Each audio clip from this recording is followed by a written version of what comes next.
तो फाइनली आप सभी का एग्ज़ाम सब कंप्लीट हो चुका है। जो वेकेशन का आप वेट कर रहे थे 6-8 मंथ से, वो वेकेशन अब स्टार्ट हो चुका है और आई एम श्योर आपको बहुत अच्छा लग रहा होगा, क्योंकि इतने टाइम से आपने मेहनत किया होगा, डेली पढ़ाई किया होगा और अब फाइनली वो पढ़ाई से और वो एग्ज़ाम के स्ट्रेस से आपको एक ब्रेक मिलेगा।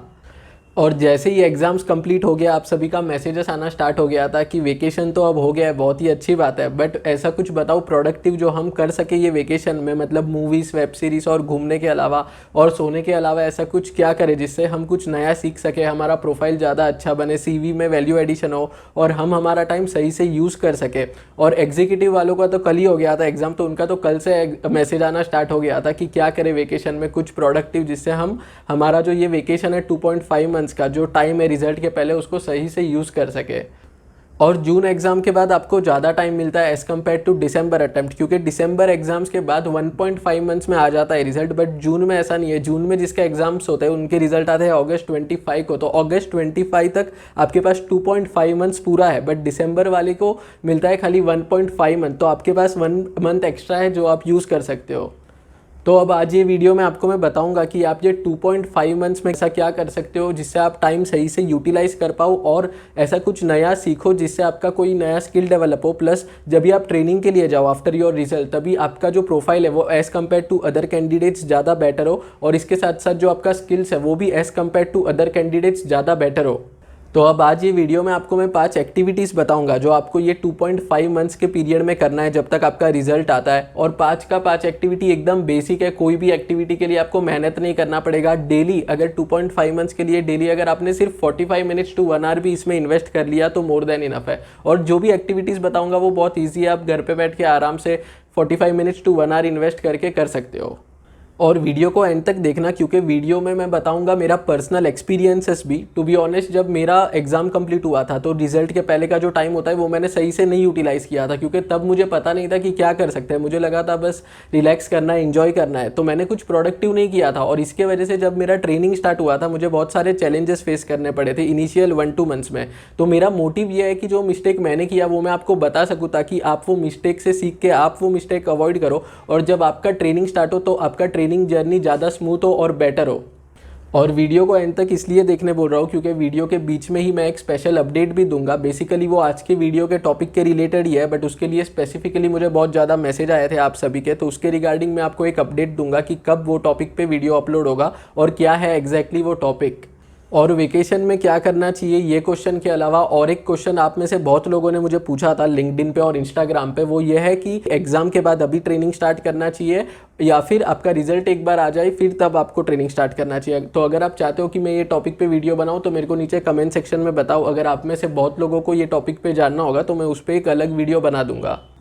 तो मैं आपको 5 मेन एक्टिविटीज़ बताऊँ उसके पहले कुछ जनरल बातें बताना चाहता हूँ। सबसे पहले तो आपको इन्जॉय करना है। अभी कल ही आपका एग्ज़ाम कंप्लीट हुआ है, आज आपका वेकेशन का पहला दिन है, तो इतना भी एकदम प्रोडक्टिविटी पे फोकस मत करो। पहले रिलैक्स करो, इन्जॉय करो।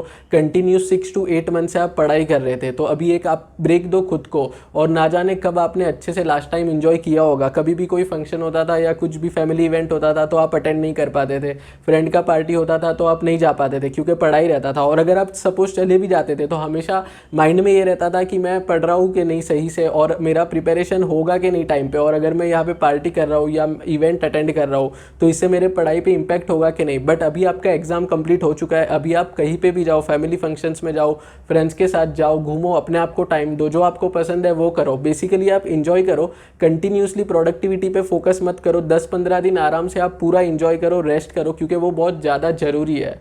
और अभी आपके पास पूरा 2.5 मंथ्स है एंजॉय करने के लिए, आप बहुत कुछ कर सकते हो 2.5 मंथ्स में। एक बार आपका ट्रेनिंग या जॉब स्टार्ट होगा फिर आपको सैटरडे संडे छुट्टी मिलेगा, बीच बीच में भी ऑब्वियसली आप छुट्टी ले सकते हो, बट एक साथ 2.5 मंथ्स का वेकेशन मिलना बहुत ही मुश्किल होता है एक बार आपका ट्रेनिंग या जॉब चालू हो जाए। तो अगर आपको इस बार अपॉर्चुनिटी मिला है इतना अच्छा ब्रेक का, तो आप इंश्योर करो कि आप मैक्सिमम यूटिलाइज कर रहे हो, मैक्सिमम इंजॉयमेंट कर रहे हो ये ब्रेक में, क्योंकि एक बार ट्रेनिंग स्टार्ट होगा तो सैटरडे संडे के अलावा और जो बीच बीच में छुट्टी मिलता है या आप लीव लेते हो उसके अलावा ऐसा लॉन्ग वेकेशन नहीं मिलेगा 2.5 मंथ्स का।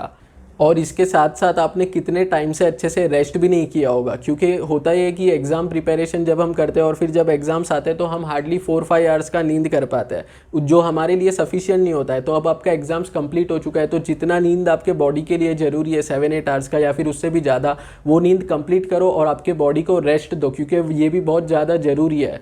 और सबसे मेन बात, आप आपके पेरेंट्स के साथ जितना हो सके उतना ज़्यादा टाइम स्पेंड करो। मुझे ऐसा लगता है कि एग्ज़ाम के वजह से लास्ट 2-3 महीने जो होता है एग्ज़ाम के पहले, उसमें बहुत कम्युनिकेशन गैप हो जाता है पेरेंट्स के साथ, क्योंकि हम ज़्यादा टाइम बैठ के उनके साथ बात नहीं कर सकते, उनके साथ बाहर घूमने नहीं जा सकते, जितना टाइम वो डिज़र्व करते हैं वो उनको नहीं दे पाते। इसकी वजह से थोड़ा कम्युनिकेशन गैप हो जाता है। बट अभी आपका एग्ज़ाम हो चुका है तो उनके साथ बाहर जाओ, मूवी के लिए जाओ या फिर डिनर के लिए जाओ या फिर कहीं पर घूमने जाओ। जितना टाइम वो डिज़र्व करते हैं बेसिकली आप उनको उतना टाइम दो।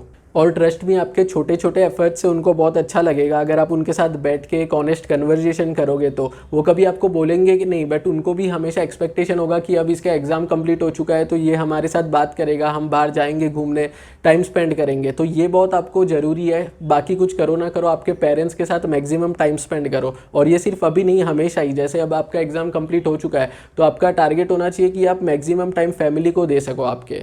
इसके अलावा आप वो सारी एक्टिविटी करो जो आपको पसंद है बट आप नहीं कर पा रहे थे क्योंकि आपके पास टाइम नहीं था, सीएस का प्रिपरेशन कर रहे थे, इसके वजह से टाइम नहीं था, तो आपने आपके हॉबी पे या पैशन पे कभी फोकस नहीं किया होगा सही से। जनरली क्या होता है, जैसे ही हम सीएस का पढ़ाई स्टार्ट कर देते हैं तो इतना प्रेशर होता है सिलेबस कंप्लीट करने का, पूरा 10-10 घंटे पढ़ाई करने का, कि हम भूल जाते हैं कि हमारा हॉबीज़ क्या है, हमारा इंटरेस्ट क्या है, हमारा पैशन क्या है। बट अब एग्जाम्स कंप्लीट हो चुका है तो वो जो दुनिया है, छोटी सी दुनिया जो आपने अब तक बना के रखी है, जो सब बनाते हैं सीएस के एग्जाम के टाइम, वो दुनिया से बाहर आओ। बाहर भी एक बहुत बड़ी दुनिया है, आपके बहुत सारे हॉबीज होंगे, पैशन होंगे, उसके ऊपर आप ध्यान दो, उसके ऊपर आप टाइम दो, तो आपको भी अच्छा लगेगा।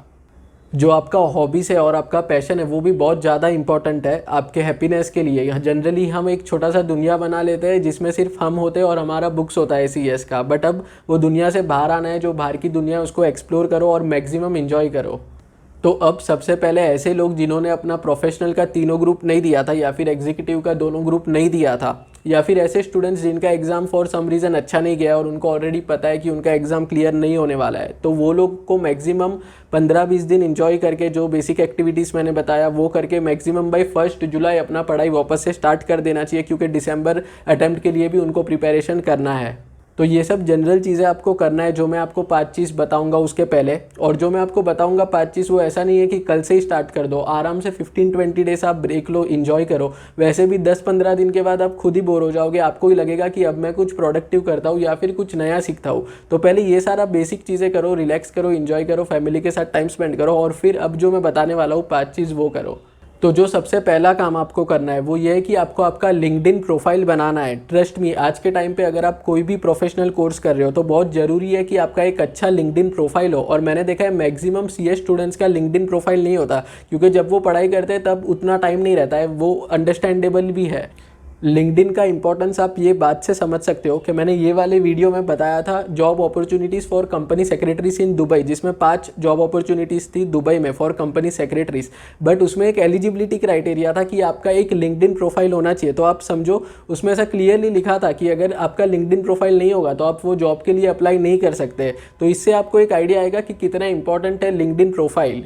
तो अगर आपका अभी तक लिंक्डइन प्रोफाइल नहीं है तो ये वीडियो के बाद सबसे पहले जाओ और लिंक्डइन प्रोफाइल बनाओ। हार्डली 15-20 मिनट्स लगता है प्रोफाइल बनाने में। और ऐसा नहीं कि सिर्फ नाम और प्रोफाइल पिक्चर लगा के लिंक्डइन प्रोफाइल बना के रख दिया, ऐसा नहीं है। ये फेसबुक या इंस्टाग्राम के तरह नहीं है, इसको थोड़ा कस्टमाइज करो। आप जैसे जैसे आगे के स्टेप्स करोगे लिंक्डइन पे जाके आपको समझ जाएगा। तो अच्छे से एक कस्टमाइज्ड प्रोफाइल बनाना, सिर्फ नाम अपडेट करके और प्रोफाइल पिक्चर अपडेट करके उसको छोड़ मत देना।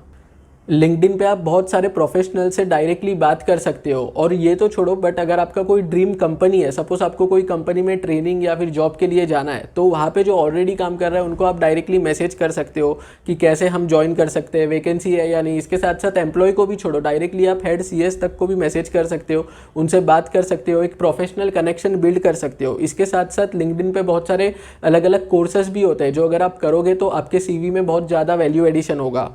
तो मैं जो स्पेशल अनाउंसमेंट का बात कर रहा था वो इसी के रिलेटेड है। आप सभी के डिमांड पे मैं एक स्पेशल वीडियो अपलोड करूंगा जिसमें मैं लिंक्डइन के जो कोर्सेस होते हैं, कुछ कोर्सेस है जो अगर आप करोगे तो आपके सीवी में बहुत ज़्यादा वैल्यू एडिशन होगा, उसके बारे में बताऊंगा। और ये सारे कोर्सेस वो है जो मैंने खुद ने किए हैं। आप मेरे लिंक्डइन प्रोफाइल पर जाके देख सकते हो, वहाँ पर आपको दिखेगा कि कौन सा कोर्सेस मैंने किया है। तो उसी के ऊपर एक डेडिकेटेड वीडियो मैं बनाऊंगा, क्योंकि जब से एग्जाम कंप्लीट हुआ है सबसे ज़्यादा मेरे को इसी के बारे में लोगों ने पूछा है कि कौन से ऑनलाइन कोर्सेस करें जो शॉर्ट हो और जिसमें ज़्यादा टाइम अगर इन्वेस्ट ना करें तो भी हम कुछ नया सीख सकते हैं। तो मैं एक वीडियो बनाऊंगा जिसमें ये सारा डिटेल्स में ये कोर्स के बारे में आपको बताऊंगा।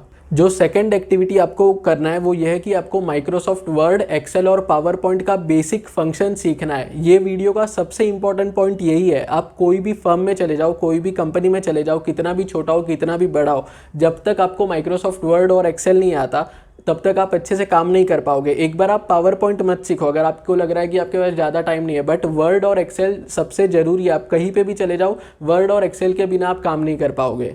यहाँ पे मैं आपके साथ मेरा एक पर्सनल एक्सपीरियंस शेयर करता हूँ जो बेसिकली मेरा मिस्टेक था, बट मैं चाहता हूँ कि आप वो मिस्टेक से सीखो और वही सेम मिस्टेक आप मत करो, उससे कुछ सीख के आप इंप्रूवमेंट कर सको। तो मैंने अपना ट्रेनिंग स्टार्ट कर दिया था without learning any basic functions of Word and Excel. मतलब मुझे तभी नहीं पता था कि कितना इंपॉर्टेंट है वर्ड और एक्सेल। मुझे लगता था कि जाएंगे तो हमको सब सिखा देंगे, बट ऐसा नहीं है। आपको छोटा छोटा चीज़ नहीं सिखाएंगे, जो बेसिक चीज़ है जैसे वर्ड और एक्सेल ये आपको खुद से सीखना पड़ेगा। तो हुआ ये था कि ट्रेनिंग मेरा स्टार्ट हो गया। जो पहला ही काम था, जो सबसे फर्स्ट असाइनमेंट जो मुझे मिला था वो एक्सेल पे था, और मुझे नहीं आता था कि एक्सेल पे टेबल वगैरह कैसे बनाते हैं, वर्ड पे कैसे बनाते हैं बेसिक आइडिया था, बट एक्सेल पे नहीं आता था। तो मुझे पहले 2 दिन इन्वेस्ट करके तब सीखना पड़ा था, जो मेरे लिए इतना अच्छा एक्सपीरियंस नहीं था। तो मैं आपको रिकमेंड करूंगा कि आप बेसिक फंक्शन सीखो वर्ड, एक्सेल और पावर पॉइंट के। और ऐसा नहीं बोल रहा हो कि ये 2 महीने में आप एकदम एक्सपर्ट बन जाओ। अगर आप 10% भी सीख लेते हो तो ये बहुत बड़ी बात है। टू बी ऑनेस्ट मैं खुद भी अब तक सीख रहा हूँ, और जितने भी लोग काम कर रहे हैं वो रोज कुछ ना कुछ नया सीखते हैं। तो ऐसा नहीं है कि आपको एकदम एक्सपर्ट या प्रो बनना है वर्ड और एक्सेल में। सिर्फ 10% सीखने का टारगेट रखो। डेली अगर आप 45 मिनट्स 1 आवर इन्वेस्ट करोगे तो बहुत हो जाएगा, और आपको बहुत सारे फ्री कोर्सेस मिल जाएंगे। तो आपको इसके लिए पैसे नहीं इन्वेस्ट करने पड़ेंगे। यूट्यूब पे जाओ, आपको बहुत सारे अच्छे अच्छे कोर्स मिलेंगे, उससे वर्ड और एक्सेल आप बेसिक फंक्शन सीख लो आपके वेकेशन में। जो थर्ड एक्टिविटी आपको करना है वो ये है कि आपको आपका सीवी अभी से बना के रेडी रखना है। जनरली क्या होता है कि आपका रिजल्ट आएगा 25 अगस्त को, तो जैसे ही रिजल्ट आता है उसके बाद जो अच्छी अच्छी कंपनीज होती है, फर्म्स होते हैं, वो तुरंत उसी दिन पे अपना वैकेंसीज पोस्ट करते हैं, क्योंकि उनको पता है आज रिजल्ट आया है तो कैंडिडेट्स क्लियर करेंगे और उनको ट्रेनिंग्स की ज़रूरत होती है, तो वो वैकेंसीज पोस्ट करते हैं। बट होता क्या है, हमारा सीवी रेडी नहीं होता है, और 7 to 10 डेज तो हम हैंगओवर में रहते हैं पास होने के, और उसके बाद हम 2 दिन इन्वेस्ट करके बनाते हैं सीवी। तब तक ना जाने कितने लोग का इंटरव्यू ऑलरेडी हो चुका होता है, और क्या पता ऑलरेडी वो जो वैकेंसी है ट्रेनिंग का वो फिलअप भी हो जाए। तो ऐसा सिचुएशन अवॉइड करने के लिए आप क्या करो कि आपका सीवी पहले से ही बना के रखो, ताकि होगा ये जैसे ही अगस्त 25 को रिजल्ट आएगा, अगर कोई वैकेंसी अच्छा आपको दिखता है तो आप वो दिन पे या नेक्स्ट दिन पे भी अप्लाई कर सकते हो। मोस्ट ऑफ द पीपल क्या करते हैं, 25 अगस्त को उनका रिजल्ट आएगा, 1 हफ्ता 10 दिन वो पार्टी करेंगे, जो सब करते हैं और करना भी चाहिए, और उसके बाद 2 दिन बाद वो उनको लगेगा कि अब मुझे सीवी बनाना चाहिए। उसके बाद वो और 2 दिन इन्वेस्ट करके सीवी बनाएंगे, फिर वो अप्लाई करेंगे। तब तक हो सकता है बहुत सारा अपॉर्चुनिटीज़ निकल जाए हाथ से। आपको मिल जाएगा उसके बाद भी ट्रेनिंग अपॉर्चुनिटीज़, वो बड़ा बात नहीं है, बट आपको पहले से ही प्रिपेयर रखना चाहिए, क्योंकि अभी आपके पास ऑलरेडी बहुत ज़्यादा टाइम है। तो आप अच्छे से 2-3 घंटे इन्वेस्ट करके सीवी बनाओ। अब आप बोलोगे कि सीवी बनाने के लिए 2-3 घंटे थोड़ी ना लगता है, मैं तो 15 मिनट में बना दूंगा। तो आपको वो 15-20 मिनट वाला बेसिक सीवी नहीं बनाना है, आपको एक प्रोफेशनल सीवी बनाना है, जो अगर आप कहीं पर भेजो तो एक अच्छा इंप्रेशन पड़े। तो इसके लिए आप अभी से सीवी बना के रेडी रखो, ताकि जैसे ही 25 अगस्त को रिजल्ट आए, तो सपोज उसी दिन पे वैकेंसी आता है या नेक्स्ट दिन पे या फिर बाद में कभी, तो आप डायरेक्टली अप्लाई कर सको। और जितना जल्दी आप अप्लाई करोगे उतना सिलेक्शन के चांसेस ज़्यादा होंगे, क्योंकि इनिशियल डेज पे तो सब हैंगओवर में ही रहते हैं रिजल्ट के, तो इतना कोई सोचेगा नहीं मैं तुरंत अप्लाई करूँ। बट आपको सीवी बना के रेडी रखना है, आप भी इंजॉय करना, आप भी पार्टी करना पास होने का, बट साथ साथ में अगर कोई वैकेंसी दिखेगा तो 2 मिनट लगा के खाली भेज देना आपका सीवी वहाँ पे।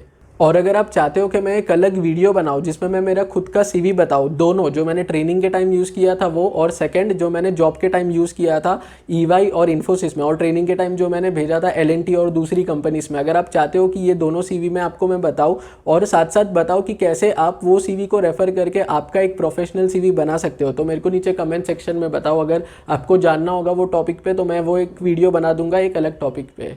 जो फोर्थ एक्टिविटी है वो बहुत ही इंटरेस्टिंग है। इसमें आपको दूसरे प्रोफेशनल्स के साथ कनेक्शंस बनाना चाहिए, नेटवर्किंग करना चाहिए। कनेक्शंस बनाने का मतलब उनके साथ बात करो, उनको मैसेज करो, उनके एक्सपीरियंस से आप कुछ सीखो, आपका एक्सपीरियंस उनके साथ शेयर करो और एक प्रोफेशनल कनेक्शन बनाओ। आपने ये वाला कोड बहुत बार देखा होगा, मैं इसी का बात कर रहा हूँ। और अक्सर आप लोग मुझे पूछते हो कि हमें बड़े बड़े कंपनीज में जाना है, बड़े बड़े फर्म्स में जाना है, बट हमारा कम्युनिकेशन स्किल्स इतना अच्छा नहीं है, हमको इतना कॉन्फिडेंस नहीं आता है। तो ये कॉन्फिडेंस कैसे आएगा, कम्युनिकेशन स्किल्स कैसे इंप्रूव होगा? तो यही कम्युनिकेशन स्किल्स इंप्रूव करने के लिए आप प्रोफेशनल से बात करो। जब आप 10 प्रोफेशनल से बात करोगे तब आपको एक आइडिया आएगा कि कैसे प्रोफेशनल कम्युनिकेशन होता है, कैसे प्रोफेशनल नेटवर्किंग होता है, कैसे प्रोफेशनल कनेक्शंस बनते हैं। तो इसलिए ज़्यादा से ज़्यादा लोगों के साथ बात करो। और जो आपके लेवल पे है, मतलब जो स्टूडेंट्स है उनके साथ तो करो ही, बट जो नेक्स्ट स्टेज पे है आपके जर्नी के, मतलब अगर आप स्टूडेंट हो तो जो ऑलरेडी ट्रेनी है, जो ऑलरेडी जॉब कर रहा है, उनके साथ बात करो। उनसे अगर आप बात करोगे तो आपको बहुत कुछ सीखने मिलेगा। आप कितना भी एकेडमिक नॉलेज ले लो, बट जो आप उनके साथ बात करोगे, जो ऑलरेडी ट्रेनिंग कर रहा है, जो ऑलरेडी जॉब कर रहा है, उससे आपको एक प्रैक्टिकल आइडिया मिलेगा आपके फील्ड के बारे में और आपको बहुत कुछ सीखने मिलेगा। और कभी भी किसी के साथ सिर्फ बेनिफिट के मोटिव से कनेक्शन मत बनाओ। मतलब अगर आपको कोई हेल्प चाहिए उनसे, तो ऐसा नहीं कि सिर्फ वो हेल्प के लिए, वो बेनिफिट के लिए आप उनके साथ कनेक्शन बना रहे हो, क्योंकि उसमें फिर वो कन्वर्जेशन ज़्यादा नहीं चलेगा, ज़्यादा फ्रूटफुल नहीं होगा, क्योंकि आपने आपके माइंड में ऑलरेडी डाल दिया कि मुझे इससे ये काम है या फिर हेल्प चाहिए, इसीलिए मैं इनके साथ नेटवर्किंग कर रहा हूँ, कनेक्शन कर रहा हूँ। ओपन माइंडेड हो गया, आप किसी के साथ भी कनेक्शन बनाओगे तो आपको बहुत सीखने मिलेगा। आप मुझे भी मैसेज कर सकते हो और किसी को भी मैसेज कर सकते हो लिंक्डइन पे। मैक्सिमम लोगों से बात करो, आपका एक्सपीरियंस शेयर करो और उनके एक्सपीरियंस से आप सीखो, बट कभी भी सिर्फ बेनिफिट वाले पॉइंट ऑफ व्यू से किसी को अप्रोच मत करना कि मैं इनके साथ कनेक्शन बना रहा हूँ क्योंकि मुझे ये पर्टिकुलर बेनिफिट चाहिए या फिर ये पर्टिकुलर हेल्प चाहिए। अब जो फिफ्थ एक्टिविटी है वो आपके करियर के रिलेटेड नहीं है, वो आपके करियर से भी ज़्यादा इंपॉर्टेंट आपके फिजिकल और मेंटल हेल्थ के रिगार्डिंग है। जनरली क्या होता है, जब हम सीएस का पढ़ाई करते हैं तो हमारे पास इतना टाइम नहीं होता कि हम एक्सरसाइज कर सके या फिर जिम जा सके या मेडिटेशन या योगा कर सके। बट अब आपका एग्जाम्स खत्म हो चुका है तो आपको आपके फिजिकल हेल्थ और मेंटल हेल्थ पे ज़्यादा से ज़्यादा ध्यान देना चाहिए। आपको आपके पर्सनैलिटी पे और फिटनेस पे ध्यान देना चाहिए। अब जिम जाना चाहिए कि नहीं वो आपका पर्सनल चॉइस है, बट एक बेसिक एक्सरसाइज जो होता है वो आपको करना चाहिए। जनरली क्या होता है, 3-4 साल जो भी हमारा पढ़ाई का टाइम होता है वो बस हम हमारे स्टडी टेबल पे और चेयर पे बैठते हैं और पढ़ाई करते हैं, जो करियर के लिए बहुत अच्छा होता है, बट फिजिकल हेल्थ के लिए वो इतना अच्छा नहीं होता क्योंकि हमारा ज़्यादा एक्टिविटी नहीं होता है। सुबह उठते हैं वैसे ही हम बैठ जाते हैं स्टडी टेबल पर और लेट नाइट तक हम पढ़ाई करते रहते हैं। तो करियर के लिए अच्छा है, बट फिजिकल एक्टिविटी हमारा बहुत कम होता है ये रीज़न की वजह से। और फिजिकल हेल्थ के साथ साथ आपको मेंटल हेल्थ पे भी बहुत ध्यान देना चाहिए, क्योंकि प्रोफेशनल कोर्सेज का पढ़ाई बहुत स्ट्रेसफुल होता है, बहुत स्ट्रेस रहता है, एंजाइटी रहता है और हमेशा आपके माइंड में प्रेशर रहता है कि मुझे सिलेबस कंप्लीट करना है, मुझे पास होना है, अटेम्प्ट अवॉइड करना है। तो इतना प्रेशर रहता है कि इसके वजह से एंजाइटी और स्ट्रेस बहुत ज़्यादा रहता है। बट अभी आपके पास टाइम है, आपका एग्जाम हो चुका है, तो आपको बेसिक योगा और मेडिटेशन करना चाहिए डेली। और अगर आपको लग रहा है कि ये प्रेशर सिर्फ आपका सिर्फ एग्जाम तक ही रहेगा, तो ऐसा नहीं है। जब आप बड़े बड़े कंपनी में जाते हो या बड़े बड़े फर्म्स में जाते हो तो वहाँ पे बहुत अच्छा आपको सीखने मिलता है, बट उतना ही प्रेशर भी रहता है, क्योंकि जो सीएस का काम है वो बहुत इंपॉर्टेंट रहता है और हर काम का कुछ ना कुछ डेडलाइन रहता है। तो हमेशा कुछ ना कुछ प्रेशर रहेगा कि मुझे ये काम खत्म करना है, वो एक्टिविटी कंप्लीट करना है, वो कंप्लायंस कंप्लीट करना है और सभी का डेडलाइन होगा। तो ये प्रेशर से डील करने के लिए आप आपका मेंटल हेल्थ इंप्रूव करो, योगा करो और मेडिटेशन करने का डेली हैबिट डालो। अगर आप योगा नहीं कर सकते तो डेली 10-15-20 मिनट्स इन्वेस्ट करके आप मेडिटेशन करो, इससे आपका मेंटल हेल्थ अच्छा रहेगा। और ऐसा नहीं कि सिर्फ ये 2.5 मंथ्स करना चाहिए, आपको हमेशा ही इसका हैबिट डालना चाहिए। तो ये 5 एक्टिविटीज़ आपको करना है ये 2.5 मंथ्स में। जो भी एक्टिविटीज़ मैंने बताया है वो मैक्सिमम 45 मिनट्स टू 1 आवर करना है और सबका सब एकदम बेसिक है। आई विल रिपीट कि आपका मेन टारगेट होना चाहिए कि आपको इन्जॉय करना है। ये 45 मिनट्स टू 1 आवर को छोड़ के जितना भी टाइम है आपके पास, बाहर जाओ, फ्रेंड्स के साथ, फैमिली के साथ, मूवी देखना पसंद है तो मूवी देखो, वेब सीरीज़ देखो, जो भी आपको पसंद है बेसिकली वो करो और नई नई चीज़ें एक्सप्लोर करो, इन्जॉय करो आपके वेकेशन को। इसके अलावा अगर आपका कोई सजेशन है कि हम क्या कर सकते हैं ये 2.5 मंथ्स में, तो मेरे को नीचे कमेंट सेक्शन में बताओ। और अगर आपको ये वीडियो अच्छा लगा होगा तो वीडियो को लाइक कर देना और चैनल को सब्सक्राइब करके बेल आइकन पे क्लिक कर दो, ताकि नेक्स्ट टाइम जब भी मैं कोई वीडियो अपलोड करूँ तो आपको तुरंत नोटिफिकेशन मिल जाए। Thank you very much.